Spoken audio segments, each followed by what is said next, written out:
Hello and welcome to the program. I am Folashade Ogurinde. A recent report by KPMG, a multidimensional consulting firm, indicates that Nigeria's unemployment rate will rise to as high as 40.6% in 2023. The firm says the estimate is hinged on limited investment in the economy, low industrialization, and sluggish economic activity. Data from the National Bureau of Statistics shows that for years now, Nigeria's unemployment rate has seen a steady rise from 23.1% in 2018 to 33.3% in 2020. So what are the causative factors of rising unemployment rate in Nigeria, and how can the incoming administration tackle this challenge? For more analysis, Adewale Smart-Oyerinde, the Director General, Nigeria Employers Consultative Association, NECA, joins me now. Thank you for your time. Now, what are your thoughts on KPMG's 40.6% unemployment rate prediction in 2023? Well, substantially we do agree.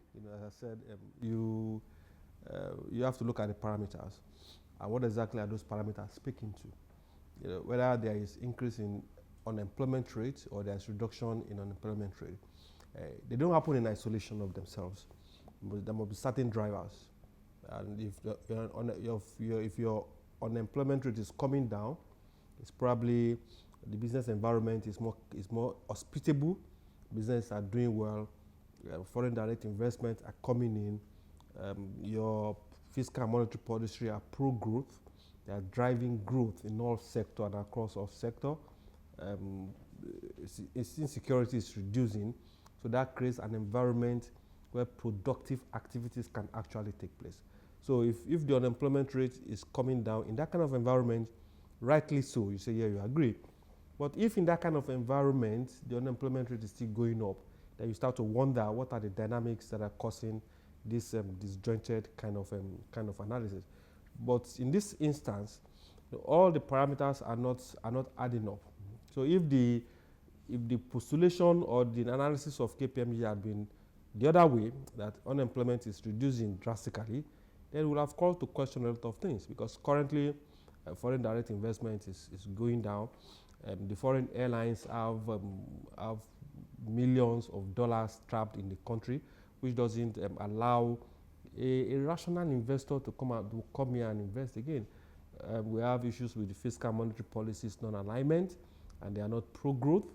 And we started on a very shaky note in January, February, during the elections, where we have this quagmire with the Naira squeeze, which in itself caused a disjointed scenario within consumption and production, because production couldn't go on unhindered, and we short-circuited consumption. So businesses were not growing. The MSMEs were closing shop because of the nature of their business, and the core of the economy, which is the SMEs, because a lot of transaction goes on at the MSME and SME level because of the rate of their transaction, cash transaction. And we all conspired, I say we all conspired to cause the cash squeeze, leading the charge by the CBN, which created that disjointed scenario. So the analysis by KPMG is rightly so, is not far from the truth.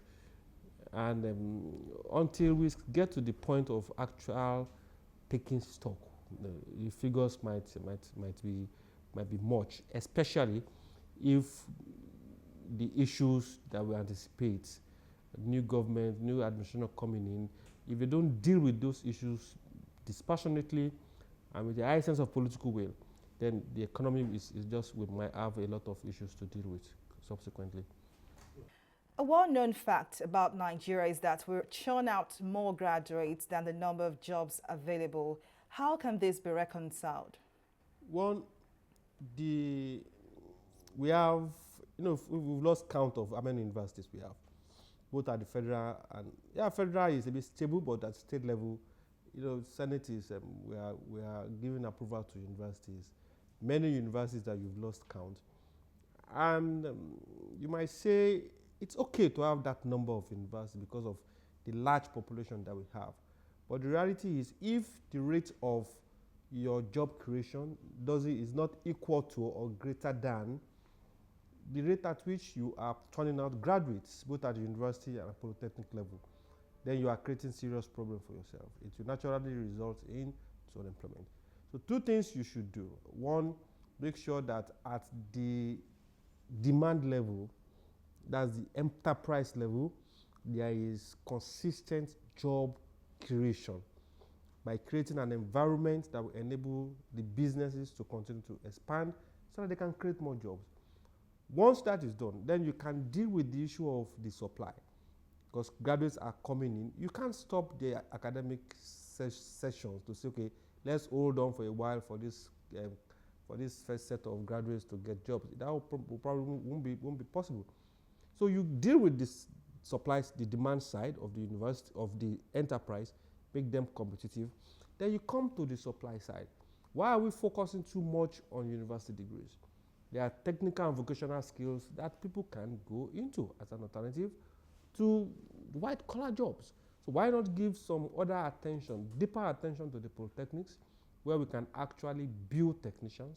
Why not give more attention to institutes that focuses on TVETs, rather than everybody, all of us, moving to the university system? So you'll have created 2 streams where individuals can, 1, go through the university, go into the enterprises and become employees or workers, or you create a different stream where you have technicians that once they finish their technical and vocational skills, they either become entrepreneurs or they join the industry. Because yes, we say there's no job, but there are really jobs. People are still getting employed, and we have to deal with the issue of the skills mismatch. So those issues are the issues we have to deal with. Beyond the analysis by KPMG, I think we will not look at it from that context alone, context of no jobs, then the solution to no jobs is creating jobs. I think it goes beyond that, because we also have to look at it from the context of the curriculum. If we have 1,000 graduates, are we actually preparing those graduates for the job that are available? There has been research either by KPMG or some other institutions that say, look, there are certain skills that are needed for the future. So is our institutions actually preparing those graduates for the job of the future?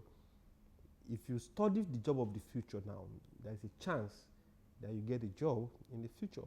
And come to think of it, the future is here.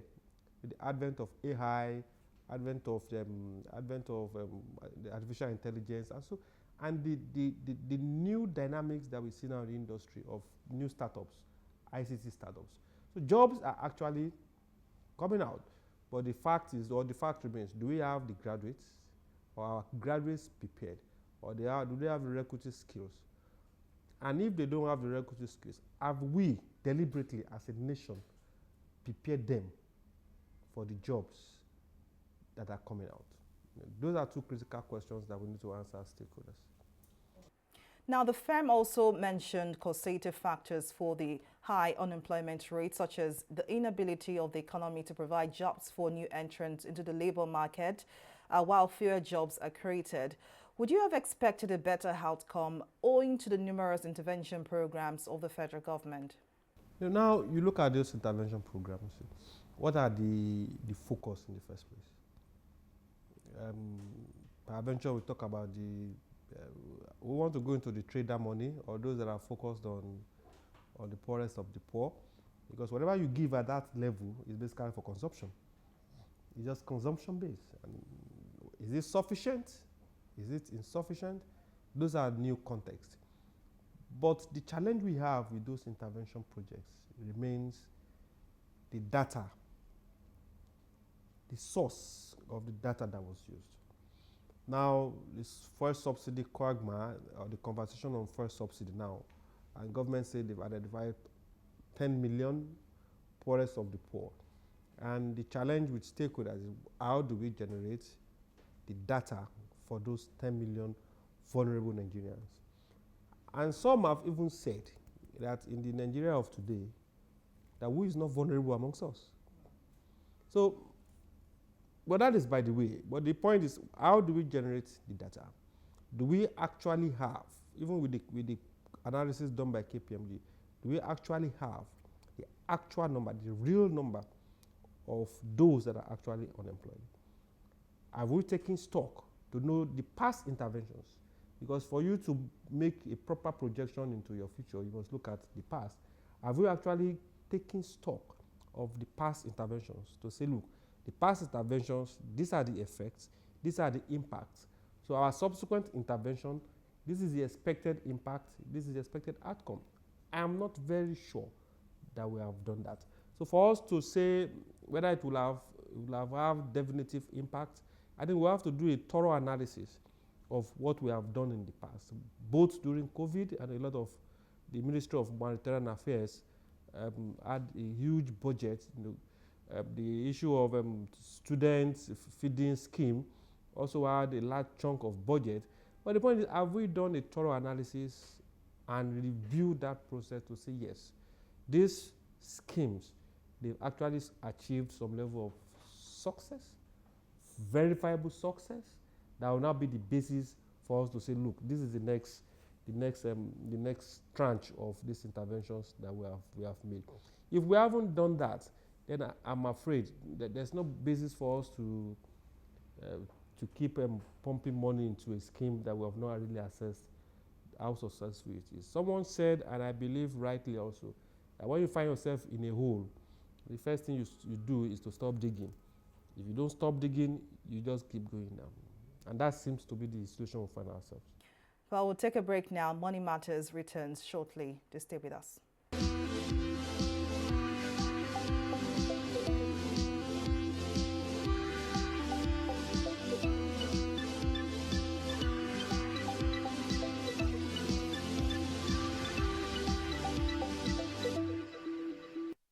Welcome back to the program. We still have Mr. Adewale Smart Oyirinde, the Director General, Nigeria Employers Consultative Association, NECA, on standby. And we've been discussing Nigeria's unemployment rate for 2023 as predicted by KPMG. Thank you for staying with us.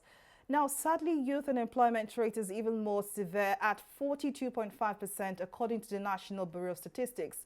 What are the ripple effects? If you have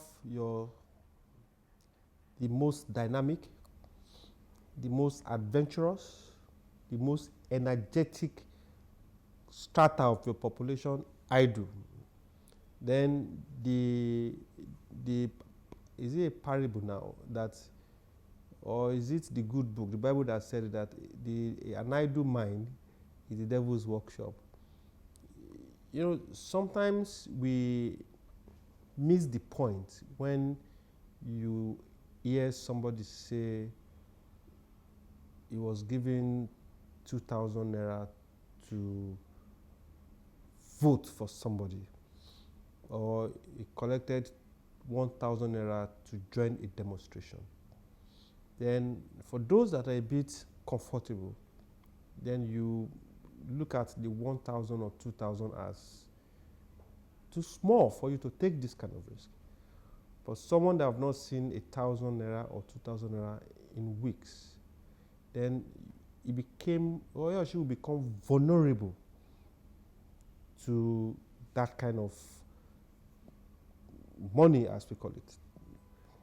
Now, if we don't deal with it, we are setting up ourselves for an escalation in socio-economic confusion, as it were. When we had the NSAS, rightly so, majority of our youths that joined the demonstration, I'm not very sure that anyone that is gainfully employed will leave his office and join demonstration. When there are crises and they are looting, I'm not sure anyone that is gainfully employed will leave his office and quickly join the looting spree. Now, if we don't deal with those issues, some call it a time bomb that might eventually catch up with all of us, because social issues will arise, insecurity issues will arise, crime will increase, because at that level, they are energetic, they want to do something, and if they are not gainfully employed, I think we are setting up ourselves for a major crisis.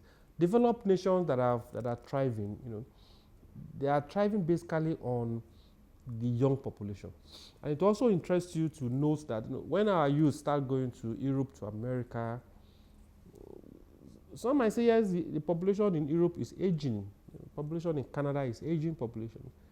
But they realize that those countries realize that they need a high influx of young people to help them to drive the economy. So that is why they're probably opening up their borders to young Nigerians, young Indians, young Pakistanis, that they should come, because these guys are very creative, as Nigerian youth have demonstrated over time. Young Indians are very creative, they've demonstrated everywhere. Pakistani, very creative and energetic young persons. They realize these guys can contribute effectively to the economy, and that's why they are taking them to come and develop those countries. So if we take it with levity, then we are only creating problems, serious problems for ourselves. Now, the World Bank has predicted that the incoming government will face multiple challenges in both short and long term. What strategies must the new administration implement to mitigate this situation? I want to say one of the most fortunate administration will be the incoming one, because when you know your problem, they are half solved. So they know the merits of problems. They know we have revenue problem, we have forex problem, we have oil theft challenges, we have issues at the industrial relations level, we have macroeconomic issues. So they know we have problems everywhere. And what we expect is the government, between now and when they will come up for May 29, they will have done enough to actually come up with the strategies that will address those issues. So for us, critical issues they will need to deal with is to deal with the issue of revenue. You have to deal with that quickly, because your budget is premised on the revenue stream. And what is hampering our ability to earn revenue? One, because we cannot meet our OPEC quota. And then we have about 1.8 or 2.1 million barrels per day given to OPEC. But we couldn't meet, or we are not meeting that quota because of oil theft. And we've said severally, spirits don't steal oil. For you to steal oil, to steal crude, you won't use a 4 liter gallon or a 25-liter gallon. They say that you need barge, big truck, big ships to steal crude. So we can't say we can't track the entrance and the exit of those ships. So they need to deal with the issue of oil theft and deal with it quickly. Once we meet our OPEC quota of about 1.8 or 2.1 billion barrels per day, you are sure of a stream of income. Now, we need to deal with issues of insecurity. This government have done a bit, they've done credibly well, but also need to step it up, because if you go to the northern part of the country, there is massive deindustrialization in those areas because of issue of insecurity. The thriving agri sector in those areas also is almost going to comatose, because farmers cannot go to farm. And with the millions or thousands and thousands of arable farmlands that we have, the Nigerians have no business going hungry. In fact, we should be exporting. So once you deal with your issue of revenue, you deal with the issue of insecurity as per oil theft, and then as per general insecurity, the banditry that's going on, then you focus on your fiscal and monetary policies to make sure they are pro-growth. It has been agreed generally that the private sector creates about 8 out of every 10 jobs. Now, if you want to deal with the issue of job creation, then it's become necessary for you to focus on enterprises, businesses that can create jobs.